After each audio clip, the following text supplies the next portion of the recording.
अस्सलाम वालेकुम नाज़रीन, मैं हकीम मसूद अहमद ख़ान आपकी खिदमत में फिर एक बार हाज़िर हूँ और उम्मीद करता हूँ आप भी सब खैरियत से होंगे।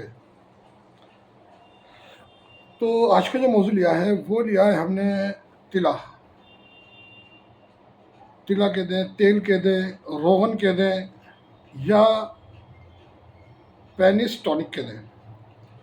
असल में ये पेनिस टॉनिक ही होता है और लोग तरह तरह के तिले इस्तेमाल करते हैं और बाज़ार से भी ख़रीद के भी इस्तेमाल करते हैं, मगर क्या होता है किसी को रिज़ल्ट मिलता है, किसी को नहीं मिलता।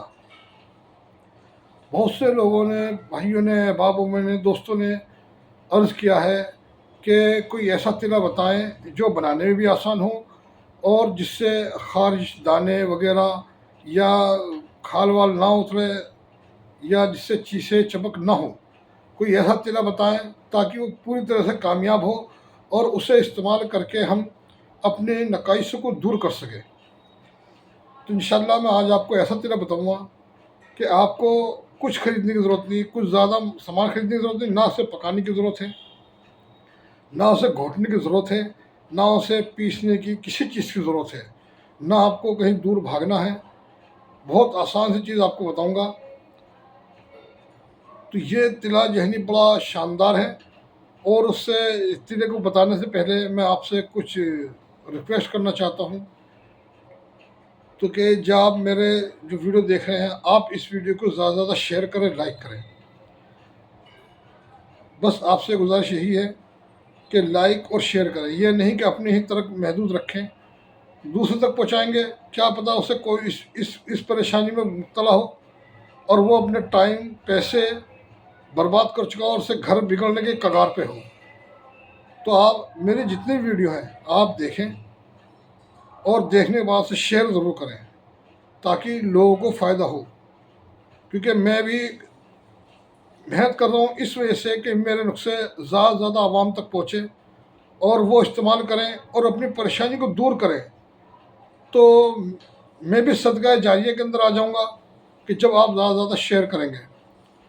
तो चलते हैं नुस्खे की तरफ। के नुस्खे के अंदर एक ही चीज़ क्या है जिसमें इतने फ़वाइद हैं, इसके थोड़े से फ़वाइद बयान कर दूं, फिर आपको नुस्खे बताऊंगा इंशाल्लाह। कि इसके अंदर यह है कि अगर शक्ति पूरी नहीं आ रही तो इंशाल्लाह पूरी शक्ति हो जाएगी। अगर पेनिस में शक्ति नहीं आ रही तो पूरी शक्ति हो जाएगी। अगर शक्ति आने के बाद जो पानी टपकता है, पानी आ जाता है ज़्यादा और फिर ढीलापन आ जाता है, उसे दूर करेगा। जबकि एक मसला और है, एक लोगों के अंदर, अहबाबों के अंदर एक मसला बड़ा मशहूर चल रहा है और बहुत ही ज़्यादा परेशान है उस मसले से कि कहते हैं कि हमारे चिपचिपा पानी आता है।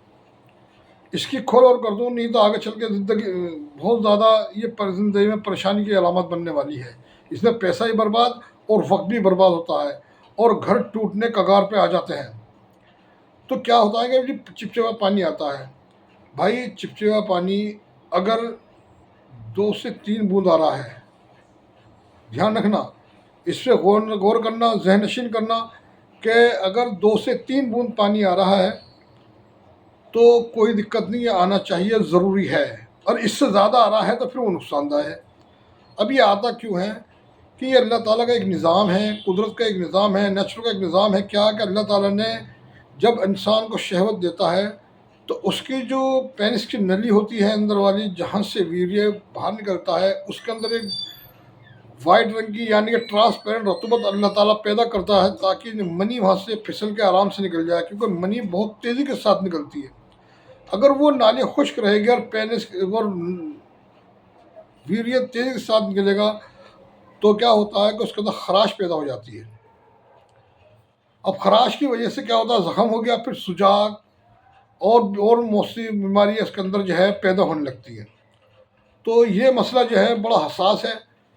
तो इस पर गौर न करें कि पानी आ रहा है, इस बात को गौर करें कि पानी कितना आ रहा है, ठीक, और उसके सिम्टम क्या क्या हो रहे हैं। उसमें ढीलापन तो नहीं आ रहा पानी आने के बाद, तो ये तिला उस वहाँ भी काम करेगा। कोई बात यह है कि शक्ति पूरी नहीं, वहाँ भी काम करेगा। नसों में खून नहीं आ रहा, ज़्यादा काम, वहाँ भी काम करेगा। या ऐसा होता है कि आदमी सोहबत करने के बाद, मतलब फिजिकल होने के बाद जब आदमी फारिग होता, फारिग होने के बाद ही आदमी का क्या उसका वो जो पेनिस है वो बिल्कुल ढीला ढाला हो जाता है। बिल्कुल ऐसा भी नहीं होने का, ताकत बनी रहेगी इंशाल्लाह। और कहते हैं कि टाइमिंग भी पूरी नहीं है, तो इंशाल्लाह टाइमिंग को भी काफ़ी हद तक बढ़ाता है। और इसके अंदर ऐसी चीज़ है कि आपको कतई भी नुकसान नहीं देने का। तो चलते हैं इसके नुस्खे की तरफ। क्या है कि इसमें नुस्खे में क्या है, आपको ले लेना है, सिर्फ दो चीज़ें लेनी है आपको। आप किसी भी ऑटोमोबाइल वाले के पास जाएं और जाने के बाद उससे कहें भी हमें एक अच्छी कंपनी है कैस्टर ऑयल दे दें। आप हकीम हैं तो आधा किलो ले लें, 1 किलो ले लें। आप हकीम नहीं हैं, खुद एक जना इस्तेमाल करना चाहता है अपने घर के अंदर, तो 100 ग्राम की शीशी भी आती है, वो ले लें। तो आप जब ये कैस्टर ऑयल ले लें, कैस्टर ऑयल लेकर अच्छी कंपनी का कैस्टर ऑयल बढ़िया वाला लेने के बाद उसमें दूसरी बात आपको क्या करनी है, वो लेना है आपको पंसारी दुकान से रतन जोत। अच्छा, ये जो कैस्टर ऑयल है, ये वही कैस्टर ऑयल है जो गाड़ियों के इंजनों में डाला जाता है, बाइक के इंजनों में, कारों के इंजनों में डाला जाता है। आपको बढ़िया क्वालिटी का लेना है, ठीक। तो आपने 100 ग्राम ले लिया, 100 ग्राम के अंदर आपको पल्सर दुकान जाना, वहाँ लेनी है आपको। सिर्फ आप ये कह देना कि जी मुझे 5 रुपये की रतन जोत दे दो। वो आपको जितनी भी दे, वो सारी रतन जोत ला के वो उसके अंदर बोतल के अंदर डाल देना। वो आपको छिलके से मिलेंगे, लकड़ी से मिलेगी, या वो बोतल के अंदर डाल देना, उसे धूप में रख लेना। अगर आप उसे कंच की बोतल के अंदर रख के धूप में रख दें तो उसके असरार बहुत ज़्यादा हो जाएंगे। तो 3 दिन तक तेज धूप के अंदर रखें तो उसके वो तेल जो है कलर बदल जाएगा। फिर उसे उठा के छान के महफूज करके रखें। और सुबह शाम अगर ज़्यादा रिजल्ट लेना है, जल्दी रिजल्ट लेना है, तो सुबह शाम पूरे ही लिंक पे पूरे ही पे इससे उसको अच्छी तरह अप्लाई करनी है। 4-5 बूंद डाल के अच्छी तरह से उंगली से मसाज करना है। इस तरह से मसाज करना है ये, ठीक। जब वो एब्जॉर्ब हो जाए, अंदर जब्स हो जाए, फिर जो उसको जो है छोड़ दें, ठीक। वहाँ तो आपको ठंडा पानी इस्तेमाल नहीं करना है, ठीक। ताज़े पानी से ही आपको इस्तिंजा करना है या कुछ धोना है। तो आपको सुबह शाम इस्तेमाल करना है इंशाल्लाह। फिर आप इसे देखें कि आपके अंदर कितनी ताकत आती है। अच्छा, थोड़ी सी वजूहत और कर दूं कि लोगों के दिल में सवाल रह जाएगा कि ये कैस्टर ऑयल में इसमें क्या चीज़ें ऐसी जो इस वक्त वहाँ काम करें। भाई, कैस्टर ऑयल जो है, जो भी मोबी ऑयल है, ये ज़मीन में अंदर से निकलता है। और ज़मीन के अंदर सारी खनिज और सारे पदार्थ, सारे धातु होते हैं, जैसे शिलाजीत में होते हैं। तो जब ये ज़मीन से निकलता है तो उसमें सारी धातु होती है, मगर वो सारी धातु मेल्ट हुई हुई होती है। तो इसलिए इसके अंदर फ़वाइद बहुत हैं। ऐसे फ़वाइद हैं, जब आप इस्तेमाल करें आपको इससे फ़ायदा लगे, तो आप बस मुझे दुआ में याद रखें। मेरी वीडियो ज़्यादा से ज़्यादा शेयर और लाइक करें। अस्सलाम वरहमतुल्लाहि वबरकातुहू।